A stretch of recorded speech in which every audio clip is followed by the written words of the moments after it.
Okay, let's go ahead and see what else we got in here. Zool. Well, I have information about this like the woe, so let's go play a failed mascot game.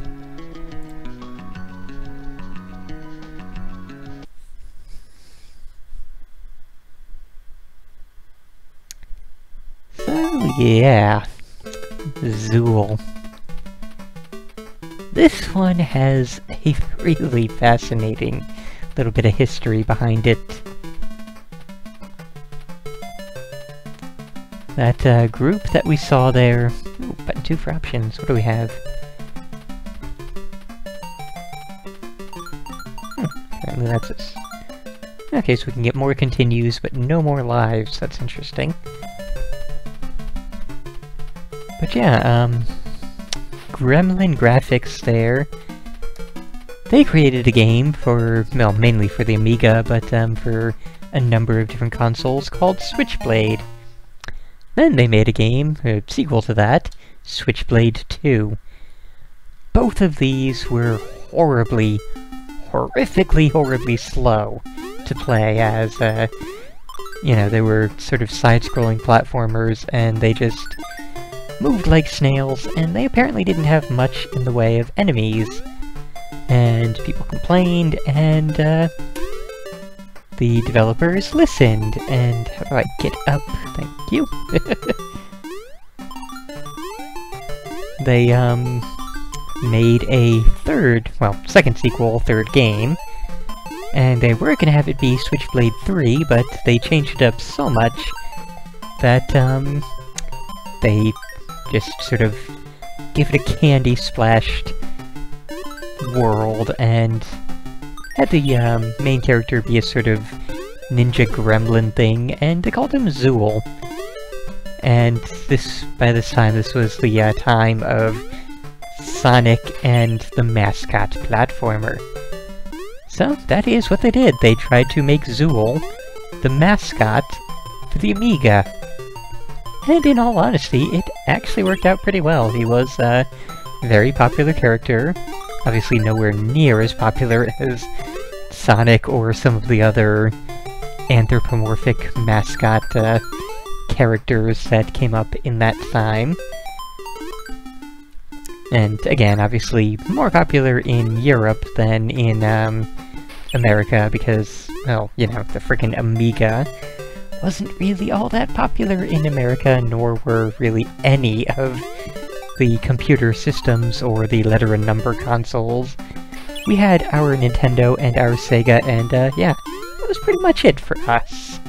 We were quite happy with those, and that was basically all we needed. So, you know, the story goes on. They made a sequel on the Amiga and others, Zool 2. I don't remember off the top of my head, actually, if that one had a subtitle or not, but yeah.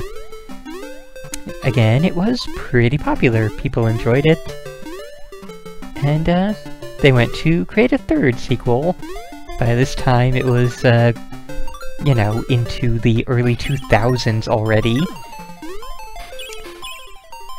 And, you know, stuff like the GameCube and the PlayStation was out. So, they went to make that, third Zool game. By now you will remember that this is actually the, let's see, 5th game in the overall series. And, they never actually managed to finish it themselves. It got, scrapped and sold off to another company who kept the Super Candy theme, but, tossed out the, Gremlin Ninja and the name Zool. And that was released... Well, actually, they didn't toss out the ninja, come to think of it, I forgot. They tossed out the gremlin, but they kept the ninja. And they called it Ninja Bread Man. So now you know where that particular game came from in a long and twisted story. So, now my question is, where do we go and what do we do to finish this damn stage? Because despite knowing all this about Zool, I've never honestly played much of the game.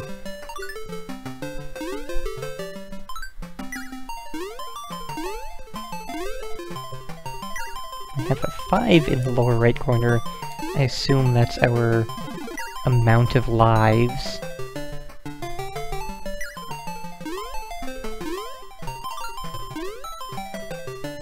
We've hit 99. We do have an indicator telling us where to go, so I should probably follow that, shouldn't I?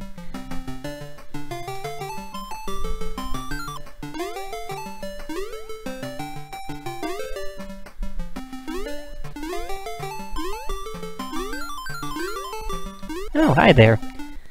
I wonder if that appeared when I got the 99 items, or what. Either way.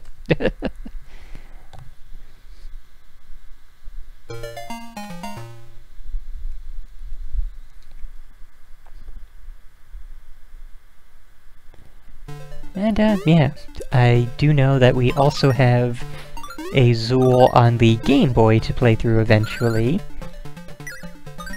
And yeah, the fact that it's spinning all around at the moment does indicate to me that we do have to get up to the 99 items in order to get the stage exit to appear. Interesting stuff.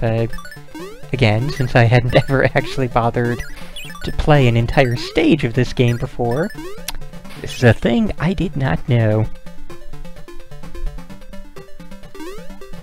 But, yeah. Zool is one of those games that was ported onto every system under the sun at the time. All the Nintendos and Segas and all the letter and number consoles and just absolutely everything. Which is actually a bit surprising that it's only here on Game Boy and Game Gear. Nothing on Game Boy Color or Game Boy Advance, but, you know. Those were many, many years after this, so it's not amazingly surprising, I suppose. Also, I've gotta say that, the speed in this game is really your enemy. So you can't really see what's coming ahead and be able to properly, you know, not get hurt.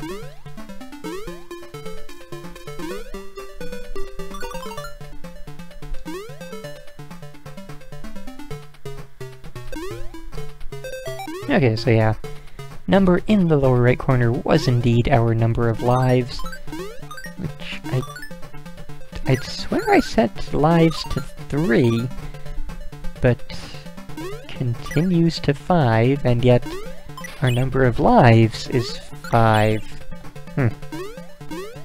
Most interesting. Okay, seriously. Quite enough of that, thank you.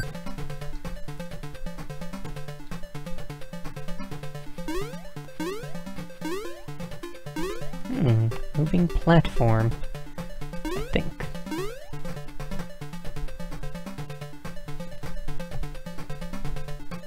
Oh! Haha, yeah. Okay, so Satsui in the chat just pointed out that the number of lives we have is the hearts at the top of the screen, while the number in the lower right corner is the number of continues. Which is the dumbest way of wording that I've seen in a game like this in a long time. But yeah, that is the only explanation that makes sense, given what we set in the options. Also, love how the frickin' things we can stand on... Oops. Wow. All of these things can block our health and the amount of time remaining. That is fantastic game design. Just always the best.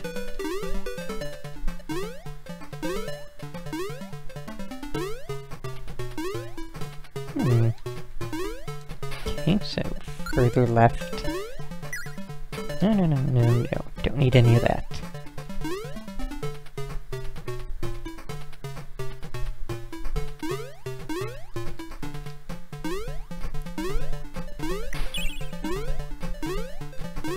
Really kind of annoying to have the,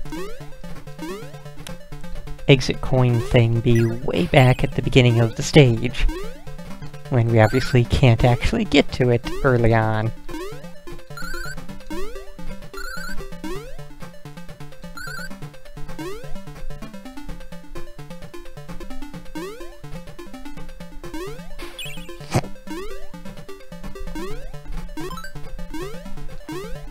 Thank you.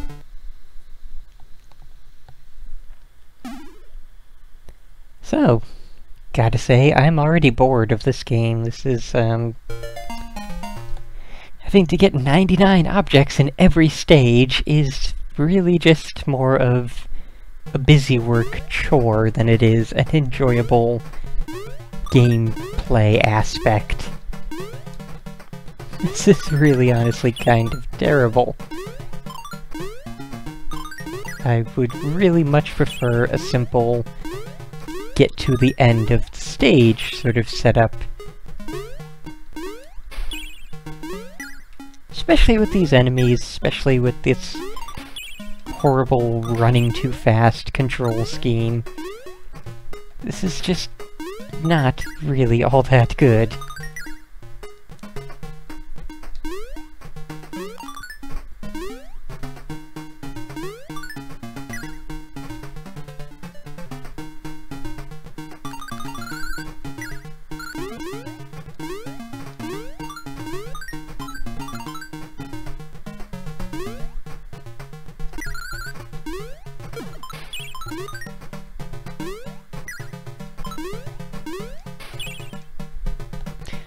Okay, yeah, I really don't know why I'm still doing this. Okay, so yes.